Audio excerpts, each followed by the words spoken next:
Garlic खाओ या आप अनियन खाओ तो आपको पीसीओडी नहीं होगा, ऐसा लिटरेचर में तो कुछ नहीं है। पीसीओएस या पीसीओडी कोई अलग अलग चीज़ें नहीं है। एक 40 केजी की लड़की को भी पॉलीसिस्टिक ओवरी प्रॉब्लम हो सकता है। दादी या नानी जिस प्रकार का लाइफ लीड करती थी, आप बस उसको मिमिक करने की कोशिश करिए। पॉलीसिस्टिक ओवेरियन प्रॉब्लम ये कोई बड़ी बीमारी नहीं है। जब किडनी में स्टोन होता है तो बहुत सारे लोग मशवरा देते हैं कि जल्द से जल्द जाकर अपना इलाज करवाएं, लेकिन वहीं अगर ओवरी में सिस्ट होता है तो लोग कहते हैं कि ठीक है, ठीक हो जाएगा, शायद शादी हो जाएगी तो ठीक हो जाएगा, शायद डॉक्टर के पास जाएंगे तो ठीक हो जाएगा। लेकिन ये जो टालने की वजह है ये क्या है? इसीलिए आज हमने सोचा कि हम बात करेंगे हमारे एक्सपर्ट के साथ और जानेंगे कि पीसीओडी और पीसीओएस क्या होता है।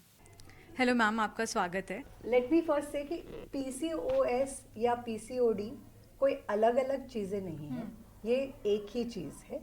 और इसका अगर आप फुल फॉर्म या you ask me to expand, it means polycystic ovarian disease. जैसे कि एक, अब मैंने बताया एक अंडा बनता है हर ओवरी में। सो पॉलीसिस्टिक ओवरी पेशेंट्स में कई बार बहुत सारे छोटे छोटे अंडे बनना शुरू होते हैं। अभी ब्रेन ये नहीं तय कर पाता है कि इसमें से कौन सा अंडा बढ़ के इस साइकिल का मैच्योर या डोमिनेंट फॉलिकल बनेगा, और इन सारे एग्स में मान लीजिए थोड़ा सा झगड़ा होना चालू होता है। Everyone wants to grow, so the hormone is not sufficient to cause one egg to grow to fullest. तो हार्मोनल का डिसबैलेंस वहीं से शुरू हो जाता है। राइट। और उसकी वजह से क्या होता है कि या तो अंडा बनता ही नहीं है, या छोटे छोटे बहुत सारे अंडे बनते हैं, या अंडा बन जाता है मगर फूट नहीं पाता है। सो इस वजह से क्या होता है, अगर ओव्यूलेशन ठीक से नहीं हुआ तो नेचुरली आपका यूट्रस नहीं समझ पाता है कि आपके मेंसेस कब आएंगे, और इससे शुरुआत होती है कि पीरियड्स आपके इलोंगेट हो जाते हैं या डिले हो जाते हैं, या किसी किसी को इरेटिकली पीरियड्स जल्दी आ जाते हैं। बहुत सारी बीमारियां या बहुत सारे सिम्टम्स इकट्ठे आप कर लो तो इसको आप सिंड्रोम बोल सकते हैं।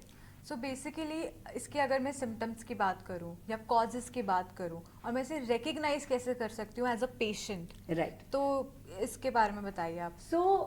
सबसे पहले तो पीरियड्स इरेगुलर होना, पिंपल्स आना, excessive hair growth, hair fall, baldness and weight gain. So this can be the common symptoms. अगर मैं कॉजेस की बात करूं तो अल्कोहल कंजप्शन, स्मोकिंग, क्या ये सब भी कंसीडर हो रहा है कॉजेज में? डेफिनेटली मैं मना नहीं करूंगी, मगर इससे भी ज़्यादा इम्पोर्टेंट जो कॉज है वो इंसुलिन रेजिस्टेंस है। जैसे कि आप जानते हैं अपने बॉडी में इंसुलिन है जो शुगर या शुगर को मेटाबोलाइज करने में हेल्प करता है। सो अगर आपका बॉडी इस इंसुलिन को रेजिस्टेंट हो जाए, so insulin resistance is known as one of the important causes. इसके अलावा जेनेटिक टेंडेंसीज है, इंसुलिन रेजिस्टेंस है, इसके साथ बड़ा कंट्रीब्यूटर लाइफस्टाइल, और उसमें डेफिनेटली मैं alcohol, smoking, all these drugs, yes I will. अब इस रैट रेस से तो हम बाहर नहीं निकल सकते, लेकिन ये होता है कि एक पेशेंट को आने से पहले डॉक्टर के पास आने से पहले हिचकिचाहट होती है कि पता नहीं कौन से ट्रीटमेंट्स होंगे, कौन से टेस्ट करवाने पड़ेंगे रिकग्नाइज करवाने के लिए कि हमें पीसीओडी है या नहीं है। तो जब हम एक डॉक्टर के पास आ रहे हैं तो हमें कौन से टेस्ट पहले से माइंड में लेके रखने होंगे पीसीओडी के लिए? सबसे पहले तो मैं कहूँगी कि कोई चीज आप अज्यूम मत करिए। मेरे पास काफी पेशेंट्स ऐसे आते हैं जिनके पास एक सोनोग्राफी का बस रिपोर्ट है जिसमें शायद लिखा है टू रूल आउट पीसीओडी। उन्होंने मान लिया है उन्होंने कि उनको पॉलीसिस्टिक ओवेरियन प्रॉब्लम हुआ है, और बिल्कुल हताश होके, बिल्कुल डिस्टर्ब्ड इमोशनली, दे कम। सो सबसे पहली बात है कि आप डॉक्टर को अपना काम करने दीजिए और बिल्कुल फ्री माइंड के साथ आपके प्रॉब्लम के साथ आइए। हाँ, अगर टेस्ट की बात करने जाए तो पॉलीसिस्टिक ओवेरियन प्रॉब्लम्स के लिए there are 3 important criteria. One is clinical symptom, आप क्या प्रॉब्लम लेके हमारे पास आ रहे हो, जो सिम्टम्स अभी हमने ऑलरेडी डिस्कस करे।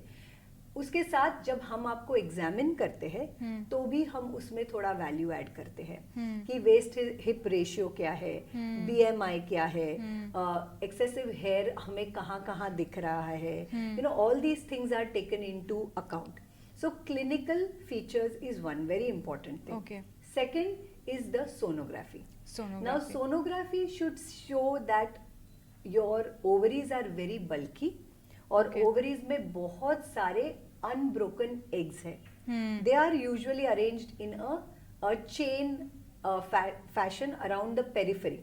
So we typically call it as a string of pearl pattern. आपका नेकलेस कैसा पर्ल्स का होगा, वैसे exactly. ओवरी में एक स्ट्रिंग ऑफ पर्ल्स दिखेंगे. बट प्लीज अपना अल्ट्रासाउंड खुद देखने की कोशिश ना करें. उसके लिए हम यहाँ मौजूद है. और तीसरा जो like ultrasound picture, clinical, and third important thing is biochemistry. Biochemistry मतलब हम आपके हार्मोनल टेस्ट करेंगे. अभी ये भी इम्पोर्टेंट समझना है कि हार्मोन टेस्ट आप कब कर रहे हो. आपने साइकिल के अलग अलग टाइम पे हार्मोनल टेस्ट करे तो आपके रिपोर्ट्स बहुत अलग आएंगे. तो इन हार्मोनल टेस्ट में कौन कौन से टेस्ट मौजूद हैं? Right, so there are lot of blood test और it will not be right to enumerate them, but it is important to know कि हार्मोनल टेस्ट आपको पीरियड्स के तुरंत बाद करने हैं. डॉक्टर आपको प्रिस्क्रिप्शन देगा कि आप इतने सारे हार्मोन के टेस्ट करके आइए और उसके बाद हम ये तीनों चीजें देखते हुए क्लिनिकल सिम्टम्स, आपका अल्ट्रासाउंड, आपके और कुछ प्रॉब्लम्स हैं, आपके फिजिकली बॉडी में क्या दिख रहा है और आपके ब्लड टेस्ट, और ये सारे इकट्ठा करके हम ये डायग्नोसिस करेंगे. पर ये भी आप समझ लीजिए कि पॉलीसिस्टिक ओवेरियन प्रॉब्लम ये कोई बड़ी बीमारी नहीं है. बड़ी बीमारी नहीं है, ये एक लाइफस्टाइल इशू है. लेकिन कई लोग अगर उनकी लाइफस्टाइल बहुत अच्छी है, शुगर का कंजप्शन भी बहुत अच्छा है, उसके बावजूद उन्हें पीसीओडी हो सकता है. बिल्कुल, देखिए पीसीओडी हो सकता है, ये किसी भी वजह से हो सकता है. Okay, so there are essentially 2 different types of body types in polycystic ovaries.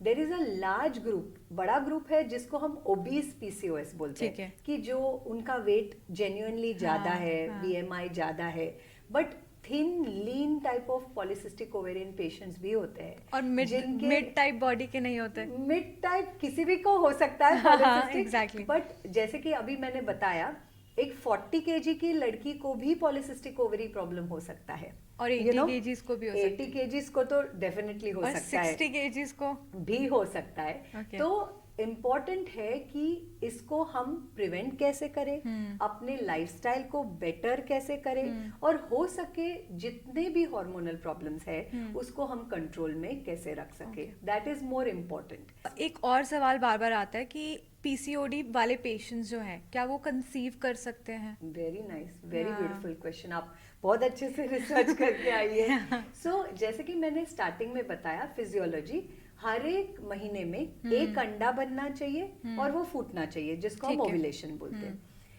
अभी इसी अंडे को लेके प्रेगनेंसी बनने वाला है. हाँ. अभी मान लीजिए कि ये अंडा अच्छे से नहीं बन रहा है या अच्छे से नहीं फूट रहा है, तो ओव्यूलेशन सफर हो जाएगा. अगर ओव्यूलेशन सफर हो गया तो आपका फर्टिलिटी या आप कंसीव करने में दिक्कत आ सकती है. बट मैं कहीं पे भी ये बोलना नहीं चाहती कि आप कंसीव नहीं कर सकते जी. डेफिनेटली आपने कंस्ट्रक्टिव स्टेप्स लिए, like lifestyle modification, dietary changes, exercise, some medications, treatment कराया, तो आप डेफिनेटली इजीली कंसीव कर सकती है. तो इसी में मेरा एक क्वेश्चन था कि जेस्टेशनल डायबिटीज है एक वर्ड, तो ये जो टर्म है, क्या ये पीसीओडी से रिलेटेड है या नहीं? Very good. So the word gestation is related to pregnancy. अगर आपको शुगर का प्रॉब्लम या डायबिटीज तभी डिटेक्ट होता है जब आप प्रेग्नेंट हो, तो इसको हम जेस्टेशनल डायबिटीज बोलते हैं. जैसे कि मैंने अभी बताया, पीसीओडी जेनेटिक रिलेटेड है, इंसुलिन रेजिस्टेंस से रिलेटेड है. सो यही कारण डायबिटीज के भी हो सकते हैं. राइट. सो जेस्टेशनल डायबिटीज अगर किसी को हुआ है तो उनको ज्यादा केयर लेना है, क्योंकि ये सिर्फ प्रेगनेंसी के ड्यूरेशन के लिए सीमित रहेगा, बट आने वाले दिनों में after delivery also they should keep monitoring their sugars, they should be on the watch out, they should follow good lifestyle, ताकि उनको जितना हो सके डायबिटीज को पोस्टपोन कर सके। एग्जैक्टली। सो आपने कहा था ना पॉलीसिस्टिक वर्ड मतलब बहुत सारे सिस्ट एंड ऑल, तो कैंसर में भी जो सेल्स होते हैं वो बढ़ते रहते हैं और फिर एक लॉन्ग टर्म बीमारी हो जाती है, क्रॉनिक बीमारी हो जाती है, तो ऐसे में इन दोनों का कोई कनेक्शन? यस। सो जैसे कि अभी हमने डिस्कस किया कि जो यूट्रस का लाइनिंग है, अगर वो बढ़ते गया, शेड नहीं हुआ हर महीने में, सो आगे चल के या एक्सेसिव ग्रो हुआ, जिसको हमारे लैंग्वेज में हम थिकन्ड एंडोमेट्रियम या एंडोमेट्रियल हाइपरप्लेजिया कहते हैं, तो यानी कि आपका लाइनिंग बहुत ज्यादा बढ़ रहा है, और इसी कंडीशन को आगे मतलब it can in future after many years also become uterine cancer. So इसके लिए भी आपको केयरफुल रहना है, अल्ट्रासाउंड करना है, ताकि आप देखते रहेंगे कि आपका यूट्रस का इंटरनल लाइनिंग बहुत ज्यादा नहीं बढ़ रहा है। और लोग होम रेमेडीज भी बहुत इस्तेमाल करते हैं, तो इसका क्या होम रेमेडी है या क्या है, या बचना चाहिए या करना चाहिए, ये सवाल है जो सबके मन में होगा, क्योंकि होम रेमेडीज ऐसा है कि हम एक्चुअली इन द एंड सोचते हैं होम रेमेडी कर लेते हैं, क्या ही जाना है डॉक्टर के पास। Right. So as such, I don't know about what myth is floating around, but as a medical person, मैं नहीं जानती कि कोई चीज है कि आप गार्लिक खाओ या आप अनियन खाओ तो आपको पीसीओडी नहीं होगा, ऐसा लिटरेचर में तो कुछ नहीं है। Exactly. But one very important remedy I can give you. Okay. Imagine what was the lifestyle of your grandmother. आपकी दादी या नानी जिस प्रकार का लाइफ लीड करती थी, आप बस उसको मिमिक करने की कोशिश करिए। इंडिया में आपको क्या लगता है कि आने वाले दिनों में केसेस और बढ़ते जाएंगे, या क्या कितने ज़्यादा और नंबर्स आने वाले हैं? डेफिनेटली मैं अभी पिछले 20 इयर्स से 20 साल से मैं फोर्टिस हॉस्पिटल मुलुंड में प्रैक्टिस कर रही हूँ, और मैंने खुद के मेरे प्रैक्टिस में देखा है इन द लास्ट 20 इयर्स कि numbers are definitely going up. But मैं ये यंगर जनरेशन को I want to compliment them because they are very well read. वो बहुत अच्छे से अवेयर है, whether it is social media, articles they are reading and all sorts of information. So they are very mature, much more than past generation. So let your thoughts and mind be like the current generation, but let your physical activities be like the generations from before.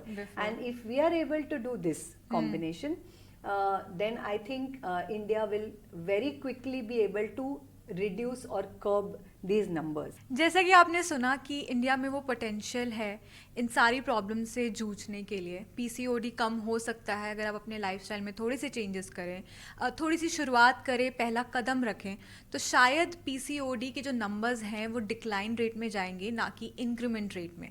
तो अगर आपको हमारा ये conversation आज का अच्छा लगे तो प्लीज़ हमारे सोशल मीडिया पे हमें ज़रूर लिखिएगा, और आप अपने अगले सवाल भी भेज सकते हैं। और अगर आपको लगता है कि कुछ सवाल रह गए हैं तो वो भी ज़रूर लिखिएगा, हम आपको सारे आंसर्स आप तक ज़रूर पहुंचा देंगे।